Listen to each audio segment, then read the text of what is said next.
محترم ناظرین کرام، آج کی ہماری تقریر کا جو عنوان ہے وہ یہ ہے کہ قربانی کی فضیلت۔ قربانی جو ہے یہ اللہ تبارک و تعالیٰ کی طرف سے ایک مالی عبادت ہے اور یہ شعائر اسلام میں سے ہے، اور اس پر عمل کرنے کی بڑی فضیلتیں آئی ہیں۔ چنانچہ بارگاہ الہی میں قربانی پیش کرنے کا سلسلہ سیدنا آدم علیہ السلام سے لے کر اخیر میں آنے والے ہمارے اور آپ کے نبی حضرت محمد الرسول اللہ صلی اللہ علیہ وسلم تک یہ قربانی کا سلسلہ جاری رہا۔ چنانچہ حضرت آدم علیہ السلام کے دو بیٹے، ایک حابیل دوسرا قابیل، ان دونوں نے قربانی کی۔ ایک نے قربانی یہ کی کہ اپنی جو زراعت تھی اس میں سے کچھ اس نے اٹھا کر پہاڑ پر رکھ دیا، دوسرے نے کوئی جانور وغیرہ رکھ دیا۔ تو اللہ تبارک و تعالیٰ نے حابیل کی قربانی کو قبول کر دیا، اور قابیل کی جو قربانی تھی اس کو اللہ تبارک و تعالیٰ نے قبول نہیں کیا۔ اس وقت قبولیت کی جو شرط تھی وہ یہ تھی کہ جس بندے کی قربانی اللہ تبارک و تعالیٰ کے ہاں قبول ہو جاتی تھی تو اس کا طریقہ یہ ہوتا تھا کہ اوپر سے ایک آگ آتی اور اس کو اٹھا کر لے جاتی اس کی قربانی کو، تو اس کی قربانی قبول ہو جاتی، اور جس کی قربانی قبول نہیں ہونی تھی وہ وہیں پڑی رہتی تھی۔ اس سے یہ اندازہ لگ جاتا تھا کہ اس کی قربانی قبول ہو گئی اور اس کی قربانی قبول نہیں ہوئی، اور یہی سلسلہ چلتا رہا، اور یہاں تک کہ رسول اللہ صلی اللہ علیہ وسلم کی امت پر بھی اللہ تبارک و تعالیٰ کی طرف سے قربانی فرض کی گئی ہے۔ چنانچہ سورۃ حج میں اللہ تبارک و تعالیٰ نے کا ارشاد ہے، اللہ رب العزت نے فرمایا، سورۃ حج کی تقریباً 34 نمبر آیت ہے، جس کا ترجمہ کچھ یوں ہے کہ ہم نے ہر امت کے لیے قربانی کی ہے، اس غرض سے قربانی مقرر کی ہے تاکہ وہ اپنے مویشیوں پر اللہ کا نام لیں جو اللہ تبارک و تعالیٰ نے انہیں عطا کیا ہے۔ تو اسی طرح امت محمدیہ صلی اللہ علیہ وسلم کی جو قربانی ہے وہ قربانی عید الاضحیٰ کی صورت میں ہم کرتے ہیں، تو اس کے لیے ضروری ہے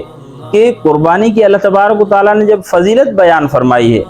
تو ہمارے اوپر ضروری ہے کہ جو جانور ہم قربانی میں ذبح کرتے ہیں وہ جانور اچھا ہو۔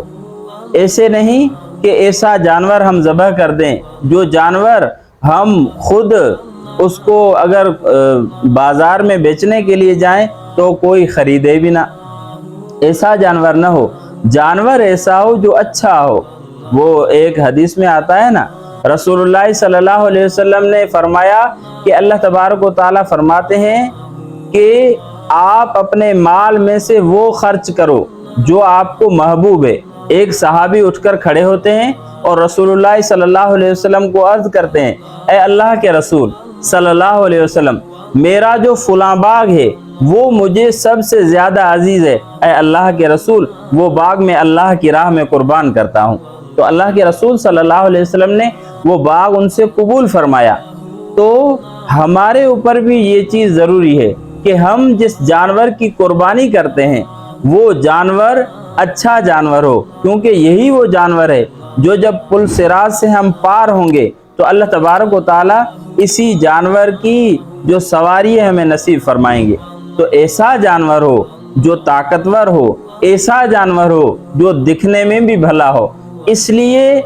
بندہ یہ اچھے جانور خرید نہ کرے کہ لوگ واہ واہ کریں، اس لیے کہ میرا اللہ مجھ سے راضی ہو جائے، اس لیے اچھا جانور خرید کرے کہ اللہ تبارک و تعالیٰ کے ہاں یہ میری قربانی قبول ہو جائے۔ تو اس نیت سے جب ہم قربانی کریں گے تو اللہ تبارک و تعالیٰ اس کا ہمیں اجر دنیا میں بھی دیں گے اور آخرت میں بھی اللہ تبارک و تعالیٰ وہ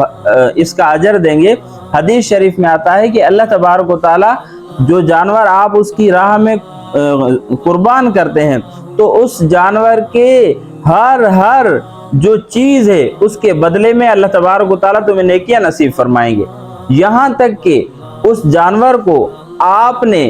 پالا پوسا اور وہ آپ کے گھر کے اندر بڑا ہوا، اس کے جو وہ